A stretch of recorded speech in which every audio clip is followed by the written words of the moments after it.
Евангелие от Луки, 6 глава, 38 стих. Евангелие от Луки, 6, 38. Я проповедую сегодня на теме «Будь даятелем». Я проповедую на теме «Будь даятелем». Даятелем. Это человек, который дает. Евангелие от Луки, 6 глава, 38 стих. Написано здесь: давайте, и дастся вам. Давайте, и дастся вам мерою добрую, утрясенную, нагнетенную и переполненную отсыплют вам в лоно ваше. Ибо какую мерою мерите, такую же отмерится и вам. Извините, Дух Святой меня перебивает сейчас. Человек, у кого груд болит, левый груд. У вас что-то растет там, как опухоль, на реве какие-то опухоль. Да, положите будьте любезны руку, я вижу вас. Господь, я запрещаю эту опухоль. Именем Иисуса Христа. Я постановляю вам здоровье. Именем Иисуса. Будьте здоровы и исцелены. Аминь. Написано: давайте, и дастся вам. Библия проповедует даяние. Знаете, почему Бог проповедует даяние? Бог постоянно побуждает верующих людей быть даятелем. Постепенно, почти во всех книгах Библии, Бог говорит: давайте, давайте, и дано будет вам. Извините, я забыл представить нашего гостя из Америки. Это пастор Ларри. Я рад вас видеть. Yes.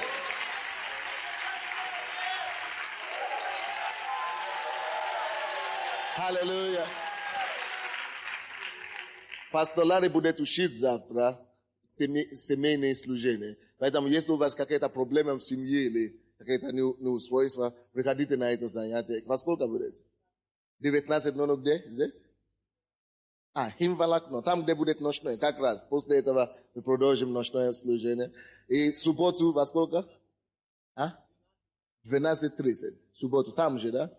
Пожалуйста, химвалакно, если у вас есть какие-то ситуации. Вообще, даже если у вас нет проблем в семье, есть христианская семья, отличается от мирская семья, и они специалисты считаются, да, и по этой теме. Поэтому приходите, хорошо? Я верю, что вы согласны с этим. Библия постоянно учит нас о том, чтобы давать. Бог всегда побуждает людей быть даятелем. Вы знаете, почему Бог это делает? Почему Бог побуждает людей быть даятелем? Потому что Бог, Он не жадный Бог. Есть другое слово для жадный, синоним, скажите. Скупой. Он не скупой. Он не скупой, и Он не жадный. Бог не скупой Бог. И потому что мы рождены от Бога, потому что мы дети Божьи с вами, мы рождены Духом Святым, поэтому Бог хочет, чтобы мы были похожи на Него. Кто из вас, родителей, особенно мамы, нет, особенно папы, хотят, чтобы их ребенок был похож на них? Вы хотите, чтобы ваш ребенок был похож на вас? Вы не поняли меня. Если вы папа здесь, и вы ждете первого сына, первый ребенок, вы хотите, чтобы он был сын, и вам сказали в госпитале, в больнице, что у вас будет сын. Как вы думаете, вы первый раз вы хотите иметь ребенка? Как вы думаете, вы не хотите, чтобы это первенец стал похож на вас? Сколько из пап хотелось бы, чтобы этот парень стал похож на них? Я думаю, что все хотят. Или если первый ребенок у вас будет девушка, сколько из мамы хочет, чтобы были похожи на них? Правда?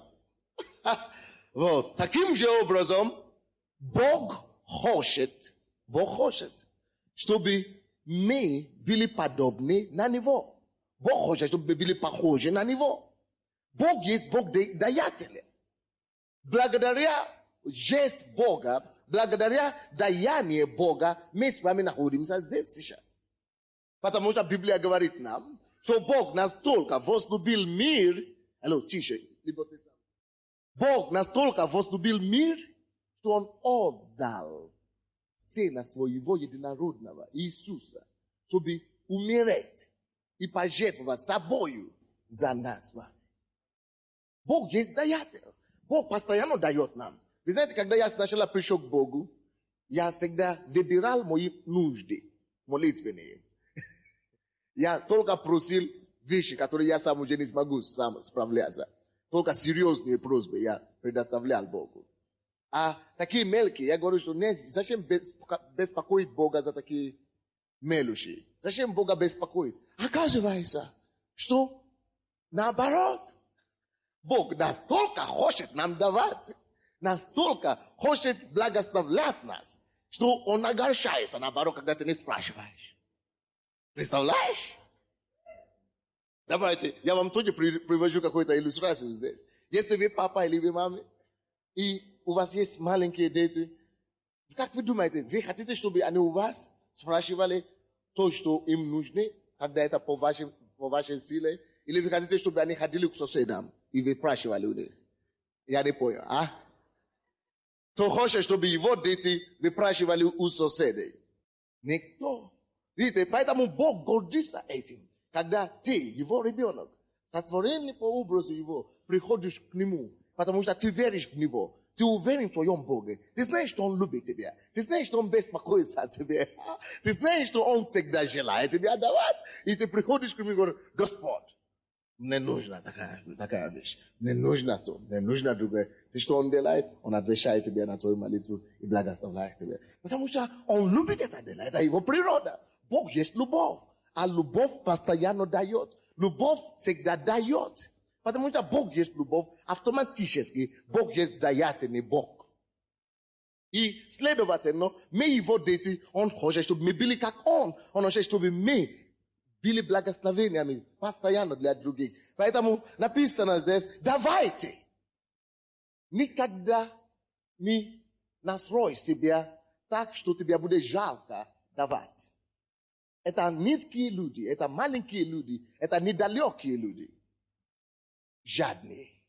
Это люди, которые не понимают ничего, не развиты достаточно. Ступые. Они скупые, они не понимают глубину. Но мы с вами, мы рождены свыше. Мы духовные люди. И в знак духовности, потому что любовь Божья живет в нас, мы рады наоборот. Мы радуемся давать людям. И я хочу вам сказать что-то, которое интересное. Даятель никогда не обнищается. Даятель не обнищается. Вроде бы это наоборот. Но скупой человек, он обеднеет. Now, братья и сестры, слушайте меня сюда. Уровни твоего даяния определяет количество, которое у тебя есть. Я повторю. Уровня или масштаб твоего даяния определяет меры того, что у тебя есть или будет. Вы не поняли еще? Я еще раз. Насколько ты можешь давать, это вот то, что определяет, сколько ты будешь иметь. Уровень твоего даяния определяет собственность твою. Не уровня количества работ, которые ты можешь делать. Я вам докажу это. А насколько, как ты умеешь давать. Я вам скажу, человек, который умеет давать, получит всегда милость. Человек, который не держит при себе я, мое мне. Но человек, который думает о других и благословляет, и получает удовольствие от этого. Бог не забудет такого человека. Библия говорит, человек, который дает нищему, он дает займы Богу. Когда ты даешь человеку, на самом деле, Бог это видит, как сигнал займа ему. Бог никому не останется в долгу. Бог воздаст тебе обратно. Вот почему написано: давайте и дастся вам. Послушайте, все, что ты даешь человеку, все, что ты даешь Богу, и все то, что ты сеешь на будущее, все, что ты даешь, оно не потеряно. And I've also did something. But revnost nim a dobrych dela. But возбужден nim a dayanие. But radost nim когда речь идет о даянии. Будь счастливым, будь возбужденным, будь восхищенным тем, что тебе приходится кому-то благословить. Пускай даяние будет то, что тебя возбуждает, то, что тебя радует. Пускай это будет событие радостное для тебя, когда ты даешь. Вы знаете, есть люди, которые, когда им придется давать, когда им становится красный весь. Они становятся красными, потому что им это неприятно. Они дают, они это дают. Но это потом им больно, потом внутри, где-то что-то мучит их. Потому что они не развиты глубоко в духовном мире, они маленькие люди. Но ты должен быть другой. Ты не должен краснеть в то время, когда тебе надо будет давать. А когда тебе надо благословлять и давать кому-то, это должно быть время твоего счастья. Это то время, когда ты возбуждаешься. Давайте откроем, пожалуйста, Екклезиаст. Книга Соломона. Екклезиаст. Есть такая в Библии. Правильно? Екклезиаст, 11 глава, с 1 стиха по 6. Есть кто-то в этом зале, у кого клериоз или что-то, у вас в середине спины, что там? Клериоз. У вас в середине спины нарушено движение. Кто это? Положите. Так, я вижу вас. Пожалуйста, если ваши руки достигнут вашей спины, положите руку. Господь говорит, что он может исцелить склероз. Поэтому Господь именем Иисуса, я повелеваю, чтобы эта спина уравнилась и исправилась прямо сейчас во имя Иисуса. Пускай сила Божья исправляет вашу спину и убирает эту склероз во имя Иисуса Христа. Будьте здоровы. Аминь. Вы открыли Екклезиаст? 11 глава. Давайте будем читать. Отпускай хлеб твой по водам, потому что по происшествии многих дней опять найдешь его. Вы слышали это? 2 стих. Давай часть 7 и даже 8, потому что не знаешь, какая беда будет на земле. Когда облака будут полны, то они прольют на землю дождь. И если упадет дерево на юг и на север, то оно там и останется, куда упадет. Кто наблюдает ветер, тому не сеет. И кто смотрит на облака, тому не жать. Как ты не знаешь путей ветра и того, как образуются кости в чреве беременной, так не можешь знать дела Бога, который делает все. Утром сей семя твое, и вечером не давай отдыхать руке твоей, потому что ты не знаешь, то или другое будет удачнее, или то и другое равно хорошо будет. Первый стих говорит, отпускай хлеб твой по водам, потому что по происшествии многих дней опять найдешь его. Братья и сестры, речь идет о сеянии. Отпускай твой хлеб по воде. Слушай, это духовный закон. Вы слышите меня внимательно? Это духовный закон. Все, что ты даешь другому, с искренним сердцем, не с корысти. Не с корысти, чтобы получить потом. А все то, что ты даешь, истинное сердце. Опускай по воде. То есть ты должен быть такой человек, который легко опускай по воде. Опускай. Просто легко опускай то, что у него есть. Потому что, во-первых, ты не можешь ничего иметь, если тебе не будет дано с неба. Даже то знание, которое у тебя есть, это Бог тебе позволит его приобрести. Так что не будь такой гордый. Не будь таким надмедным. Как будто, я сам крутой, я сам учился на отлично. 4 университета закончил. Ну что? Пускай 40 университетов закончил. Если Бог тебе не даст способность, ты ни один вообще не закончишь. Понял? Или еще не дошло. Иди в больницу, это Павлова, есть такое, да? Иди туда, ты увидишь людей, которые не глупее тебе. Может быть, даже умнее. Им не удалось закончить ни один. А ты, вместо чтобы быть благодарный Господу, еще, я сам. Bog je moje tebe apalogit na pastel zavta. U ložit, ište ni ruku nis možeš dvinit, ni nogu. Te uspokoj sa bisra. No Bog je ne hoćeš чтобы вот таким образом тебя привести.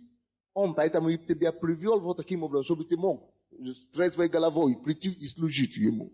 Поэтому все то, что у тебя есть, на самом деле, это не твои. Все, что у тебя есть, это Бог тебя дал. И поэтому будь благотворительной душой. Будь свободен, чтобы опускать нуждающимся. Потому что на самом деле даже, но ирония этого всего заключается в том, что когда то, что и хлеб, который ты опускаешь по воде, он не пропадает. Тебе нужно только терпение на несколько дней. Потому что по происшествии несколько дней ты опять найдешь этот хлеб.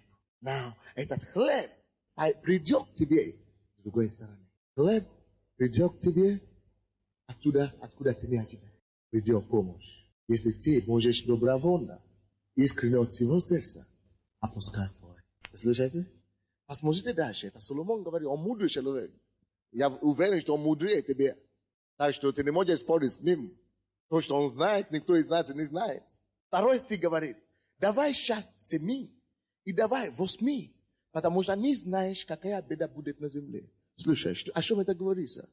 Это говорится о том, чтобы ты и я были свободны и не лицеприятны, когда мы даем людям, когда мы благословляем. Я не скажу, ты из моей домашней группы, поэтому я тебя благословлю, а тебя я вообще не знаю, первый раз вижу в церкви, я тебя вообще не буду приветствовать. Ты давай 8, давай счастье, по счастьям, дай 7, дай 8. Будь свободны, потому что ты не знаешь, что будет завтра. Есть люди, которые были богаты вчера, они сегодня нищие. Но если ты будешь такой, который дает 7 и 8, может быть, тот 7, который ты дал, он не вспомнит тебя. Но зато тот 8, который ты дал, вспомнит тебя и придет тебе на помощь в время беды. Кто из вас знает, что есть проблемы у каждого? Беда может случиться с каждым человеком. Но то, что ты даешь, это то, что определяет отношение людей к тебе во время твоей беды. Я повторю. То, что ты даешь, когда у тебя есть, это есть то, что определяет отношение людей к тебе во время твоей беды. Окей. Вы не поняли? Поняли, да? Хорошо, тогда пойдем дальше. Вот, это то, что обозначает. Что ты давай сейчас 7, давай сейчас 8. Во время беды кто-то из них выручит тебя.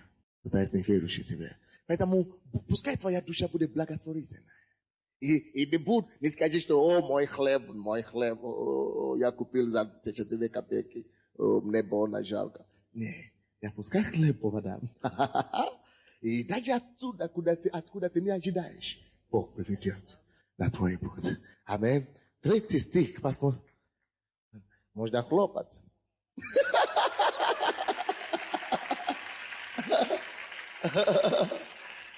3 стих. В 3 стихе Библия говорит, когда облака будут полны, то они прольют на землю дождь. Окей? Может быть, вы не совсем поняли, что это обозначает? Кто из вас знает, что облака сами по себе не образуются? Облака на самом деле образуются зависимо от количества эвапорации. Как это? Испарение, которое идет на небо. Вот это все испарение идет и образует облако.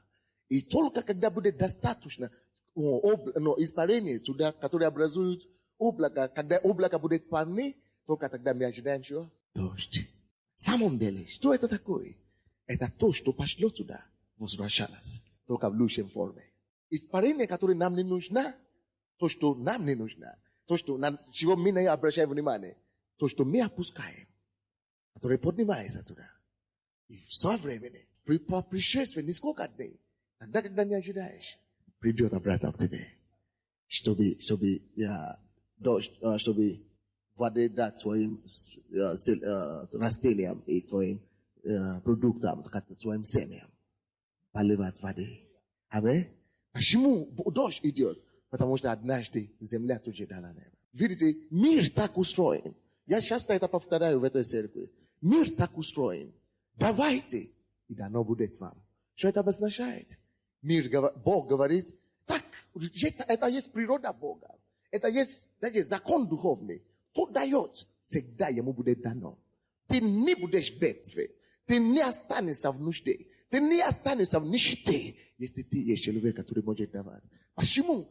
Даже если ты плохой человек, даже если ты в миру живешь, даже если ты Бога не знаешь, это все равно будет работать для тебя. Потому что это Божий принцип. Потому что испарение, которое идет на небо, опускается дождем. Потому что давай, и дастся будет тебе. Потому что когда мы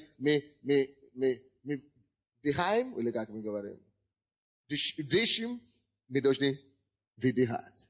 То есть это процесс жизни. Ты получаешь, ты должен давать. Или вернее, ты даешь, ты потом получишь. Ты получаешь, ты кушаешь много, а потом ты идешь в туалет, правда? Ты получил уже, потом ты должен отдать. Да, вы знаете, муж, да? Это разве не правда? Это неудобно, но это правда. Я извиняюсь за такой пример. Но лучше ты не найдешь.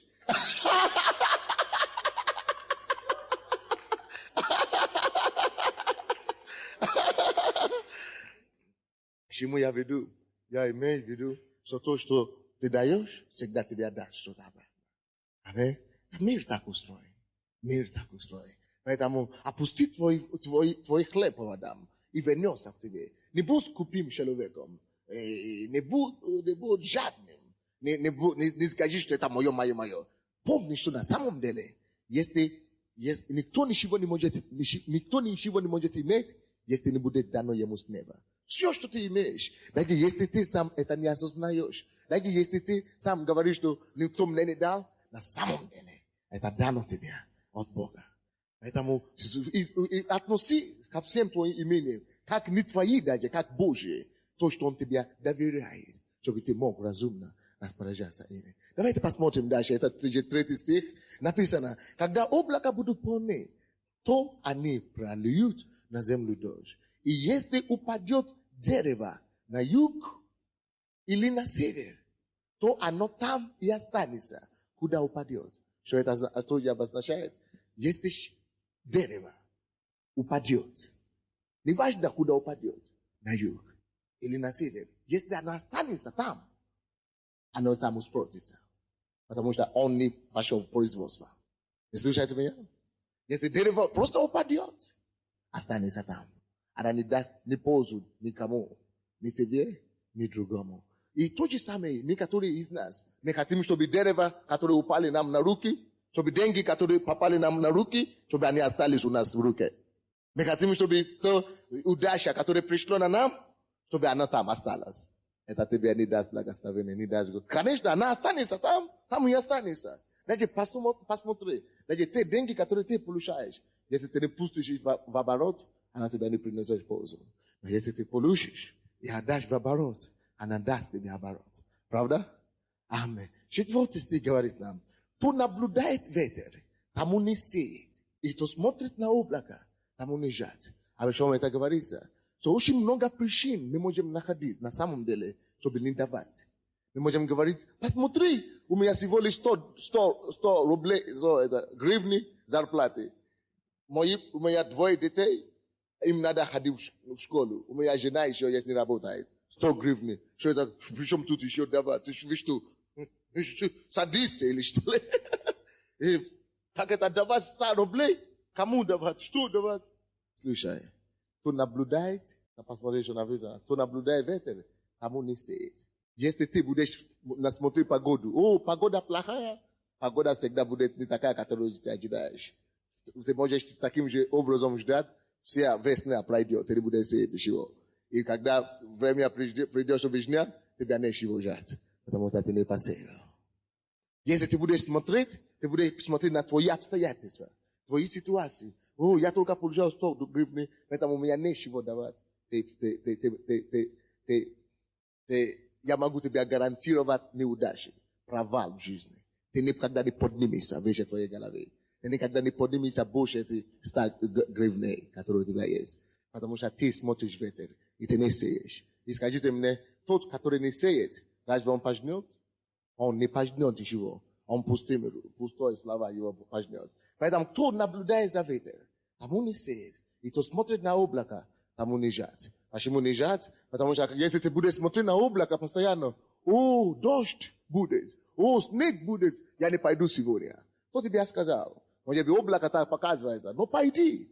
Бог остановит дождь. И ты можешь посеять. И потом жать.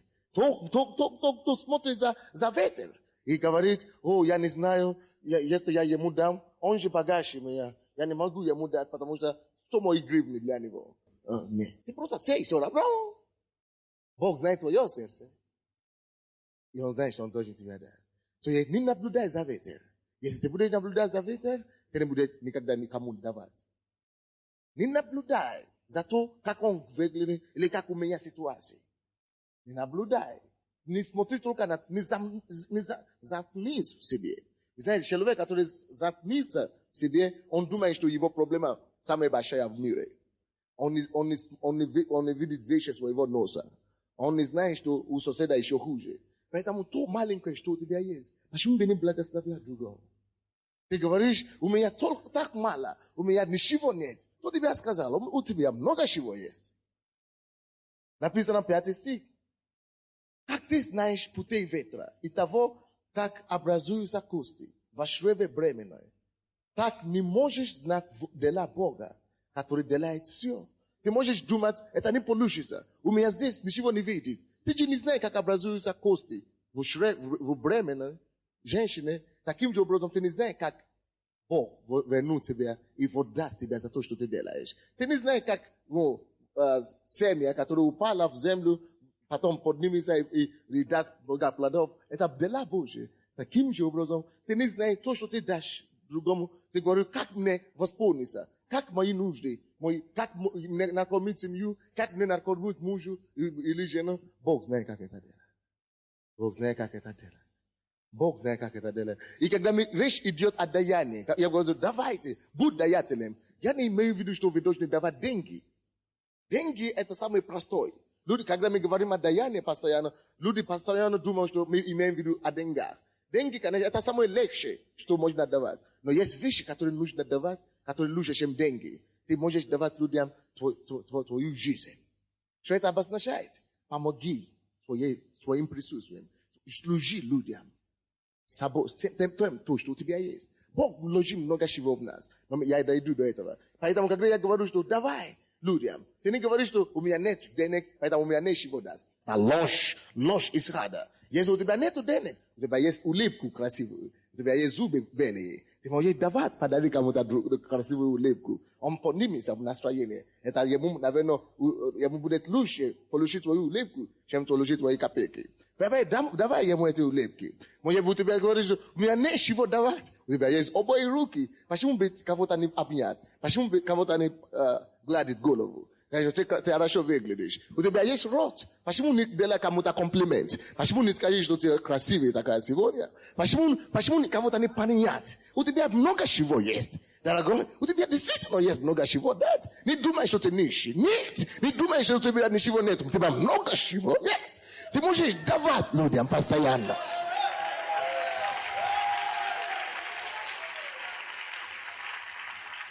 Скажи твоему соседу, у тебя есть много чего можно дать другому. Поэтому, братья, утром сей семя твое. Твое семя может быть гривны или улыбки. Твое семя может быть одежды, галстук или объятия.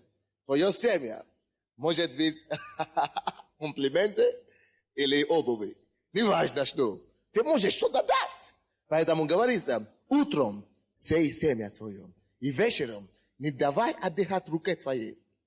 Потому что ты не знаешь, то или другое будет удачнее. Или то и другое равно хорошо будет. Ты не знаешь. Всегда утром и днем дай кому-то что-то. Делай кому-то счастливее. Делай кому-то хорошо. Подними кому-то настроение. Не только утром, но и вечером даже. Когда до того, как спать. Дорогие братья и сестры, слушайте меня. Если ты будешь занятым тем, чтобы понять других настроение, у тебя никогда не будет плохое настроение.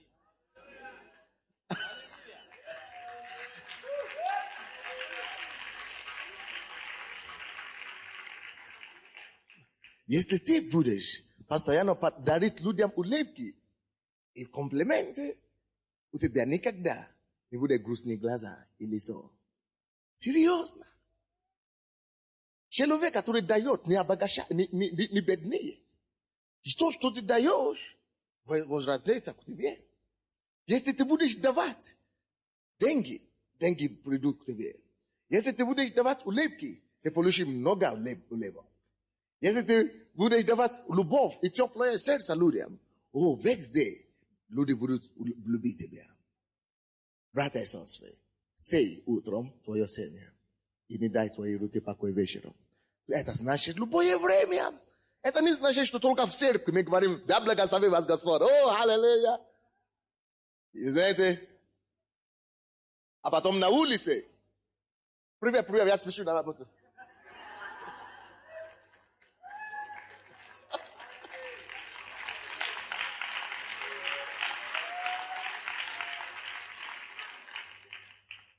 Не будь таким. Я тебе скажу, даже на улице люди нуждаются больше в твоих словах хороших, в твоих благословениях, в твоих семенах, чем в церкви. Здесь всем хорошо, но там всем плохо. Ты можешь кому-то благословлять. У тебя есть что давать. Давайте пойдем дальше. Аллилуйя. Притчи 11 глава. Притчи 11 глава. Притчи 11. Жалко. Не придется закончить только в воскресенье. Время поджимает. Притчи 11. Притчи 11, 24 по 25 стихи. Притчи 11, 24, 25. Притчи 11, 24, 25. Иной сыплет щедро, и ему еще прибавляется. А другой сверх меры бережлив, и однако же беднее. Трагедия. Зато он сам виноват. Зачем ему быть сверхбережлив-то? Однако, 25 стих говорит, благотворительная душа будет насыщена. И кто наполняет других, тот и сам напоен будет. Давайте подробно посмотрим на эти стихи. Иной сыплет щедро, и ему еще прибавляется. Если ты развиваешь в себе качество даятеля, написано, сыплет щедро, и ему еще что? Прибавляется. Братья и сестры, даяние тебя не сделает беднее. Я хочу, чтобы мы развивали эту традицию в нашей церкви. Даяние расширит твои пределы.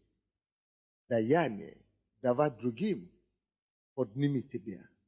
Давать другим, благословлять людей. Просто прими такое решение. Каждый месяц. Допустим, мы в нашей семье, мы получаем зарплату, какой-то процент, 20% или что-то идет, или 25%, идет как десятина наша. Десятина не обязательно, что 10% только. Сколько ты можешь? Мы даем 25% как десятина, а потом 10% или что-то подобное, потом 10 или 5% мы откладываем в сторону, чтобы благословлять людей. Просто благословлять народа Божьего, просто людей. Поэтому каждый месяц мы это делаем. И мы еще даем некоторые вещи. И мы не беднеем из-за этого. Мы наоборот получаем столько, что восполняет больше, чем то, что мы отдавали. Благотворительная душа умножается. И здесь написано, иной сыплет щедро, и ему еще прибавляется. А иной сверхбережлив и что? И беднеет. Парадокс. Вроде бы, если человек будет давать меньше, должен стать. Но в духовном мире, духовный закон говорит напротив. Давай, и дано будет тебе. Конечно, это, вы понимаете, что давать, это не значит, что я должен пойти и, допустим, брать кредит в банке, а потом начинать нас давать этот кредит людям. Ты самый большой бедником станешь. Или самый нищим станешь. Если ты пошел в банк, собрал деньги, а потом ты начал раздавать, это не благотворительная душа называется, это глупость называется.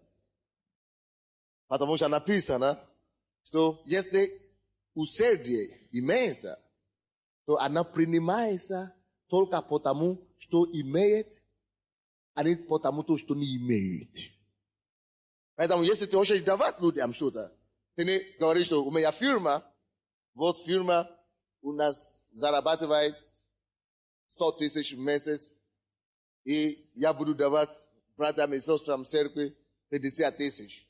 Как твоя, а потом я дам остальное на зарплату людям. Ты банкрот. Ты знаешь, что такое банкрот? Потому что эти 500 тысяч это не твои. Или 50 тысяч это не твои деньги, это деньги фирмы. Ты можешь давать 10% из фирмы, но не больше, потому что это не твои деньги, это фирменные деньги. И это Бог тебя не спасет в такой случае. Потому что это ты по твоей, эти самые, делали.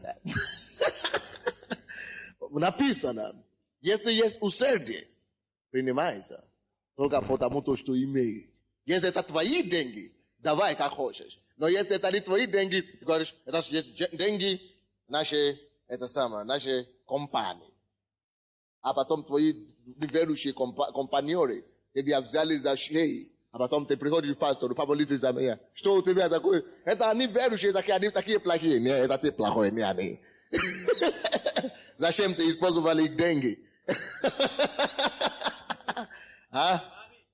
Если есть усердие. Так что, когда речь идет о даянии, ты, конечно, понимаешь, что это имеется в виду то, что у тебя есть. Аминь? Потому что у меня очень быть такая практика. Ему дали деньги, чтобы делать бизнес. So, давай, вложи эти деньги, а потом, мы будем делать бизнес. Или как это? Будем делить. А он взял деньги, он начал благословлять. Он даже не вложил никуда. Он раздал деньги, все закончилось, а потом люди пришли к нему и говорят, где наши деньги? Он говорит, Бог благословит, 100 крат. 100 крат и 50 крат, или сколько там? 60, да? Он подошел и говорит, пастор, почему Бог не дает? Я говорю, что ты какую школу ты закончил? Низшее образование или высшее образование? Ты не преврати Бога в финансовую компанию. Бог это не банк. Но Бог просто держит свои принципы, свое слово. Не слушайте меня. Если то, что ты имеешь, даже если это твои деньги, ты тоже смотри, куда ты сеешь. Мы должны сеять правильно. Есть некоторые люди, которые получают деньги, а потом идут и сеют в грехах, в том, чтобы грешить люди. Если ты даешь деньги, есть многие алкоголики, которые ходят по улице и говорят, похмелиться надо, это самое. У меня нет грошей. Если ты дашь ему, ты думаешь, что Бог тебе даст обратно, это ложь. Потому что ты должен сеять в хорошую почву. То есть давать, ты не просто будь дураком, говоришь, давать, значит давай. Я добрый, Бог говорит, давай, да, сама. А потом алкоголикам и наркоманам начинает давать.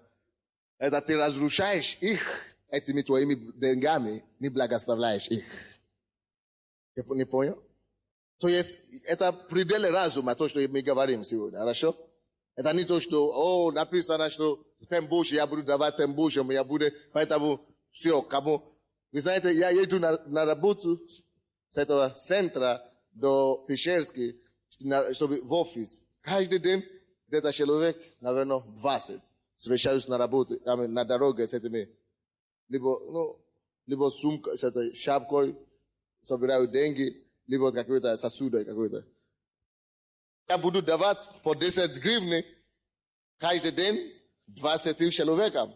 Зарплата у меня закончится. Даже десятину не успею заплатить. Вы понимаете, да? То есть это не значит, что безрассудно я должен просто раздавать деньги.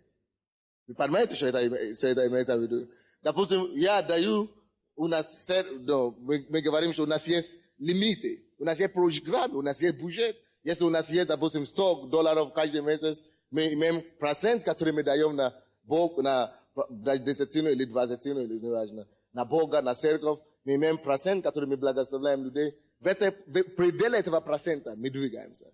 Если нужно больше людей, мы можем брать, но мы можем со следующего месяца. В этом месяце свой предел.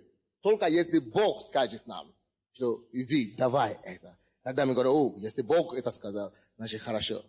То не просто будет этим Дед Мороз, который просто раздает. Даже Дед Мороз сам с расчетом раздает. Да. Аминь. Но, о чем мы учим сегодня? Мы учим, чтобы у тебя было такое сердце, которое располагает, которое готово давать. Любое время. Мне ничего не стоит дать это гасту в сейчас, прямо сейчас, если надо. Потому что это не мое, я это не вижу, это мне не стоит подарить мою машину кому-то сейчас, если я вижу, что это надо. Это мне не стоит ничего, я готов дать все то, что у нас есть дома сейчас. Это мне не стоит ничего, потому что я хочу быть похож на своего Отца Небесного. Я знаю, что Бог мне даст обратно. Аминь.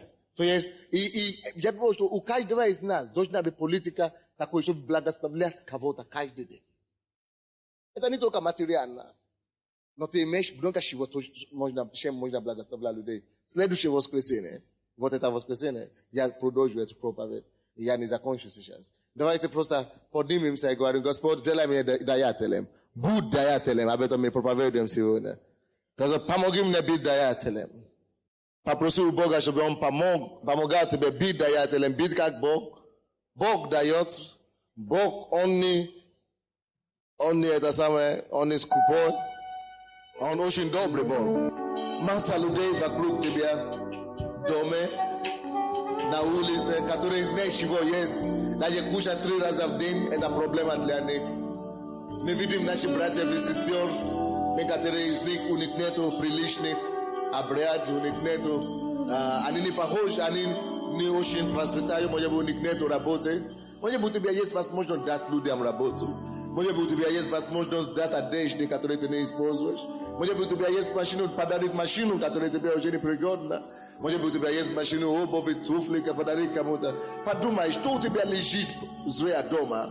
Что у тебя просто лежит дома, который ты можешь подумать, поблагословить кого-то. Это не останется просто так. Испарения, которые нам не нужны, они идут на небо, но Бог не сказал, потому что вам не нужны, я вам ничем не возвращу это. Но потому что вы опустили это все равно, Бог чем-то это вернет вам. Это вернется к вам все равно. Посмотри, что у тебя дома. Может быть, ненужные вещи, может быть, кому-то это нужно. Благослови кого-то. Детские дома, домов для стариков, братьев и сестер в церкви. Братья и сестры, послушайте. Бог ценит 3 вещи. Он говорит, где ваше сокровище, там сердце ваше будет. Где вы собираете свое сокровище? Здесь на земле или на небе? Бог ценит 3 банки или 3 места, куда мы вложим наши вещи. Бог ценит, когда человек вкладывает в Царство Божие. Потому что там не будет ни вора, ни жала. Там не будет, там ты получишь все равно это намного больше раз. Бог ценит, когда ты сеешь, не только на небо, то есть в дела Божьи дела. Бог ценит, когда ты сеешь в людях. Почему в людях? Верующий, не важно. Когда ты сеешь в людях, Бог это ценит. Почему? Потому что человек – это Божье творение. Человек – это Божье творение.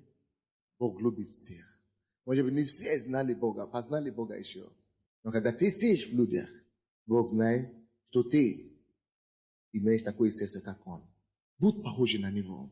Видите, Он посылает дождь и злым, и добрым. Он посылает Сонце и злым, и добрым Он благословляет всех. Когда ты сеешь в людях, Бог благословит тебя за это. Третье, в чем Бог стоит, в чем, что Бог высоко ценит. Бог оценивает высоко, когда ты сеешь также на завтра, будущее. Ты сей в твое будущее. Сей в будущее других людей. Может быть, у них ничего пока нету. Может быть, у них пока не похоже, что у них будущее. Но может быть, ты можешь помочь им иметь будущее. Сей будущее кого-то. И Бог тебя поднимет. Он даст тебе будущее, когда ты даешь кому-то будущее. Ты, может быть, ты думаешь, я не знаю, чем могу помочь. У меня нечего дать в Царство Божие. Но ты можешь дать свою энергию, твое знание, твои способности. Ты возьмешь твое богатство там. Когда ты сеешь в людях, Бог тебя тоже даст. Поэтому подумай, чем ты можешь благословить Господу. Может быть, у тебя хорошие улыбки, может быть, у тебя хорошие руки, хорошие ноги, хорошие знания. Давайте поговорим с Богом, что Господь, я даю тебе слово, что я буду благословлять братьев и сестер. Я даю тебе слово, что я буду благословлять твое дело, Царство Божие. Я даю тебе слово, Господь, что я буду сеять будущее других людей, будущее нашей страны, будущее нашего города. Я буду давать, и я знаю, что дастся мне. Аллилуйя. Мы поклоняемся тебе, Господь. Мы молимся. Молитесь Господу. Скажи Господу, может быть, у тебя есть что-то дома, которое ты хочешь подарить кому-то. Ты скажи ему, Господь, вот у меня это. Покажи мне, кому подарить. Покажи мне, кому это дать. Я хочу это подарить кому-то. Помоги мне, Господь, сеять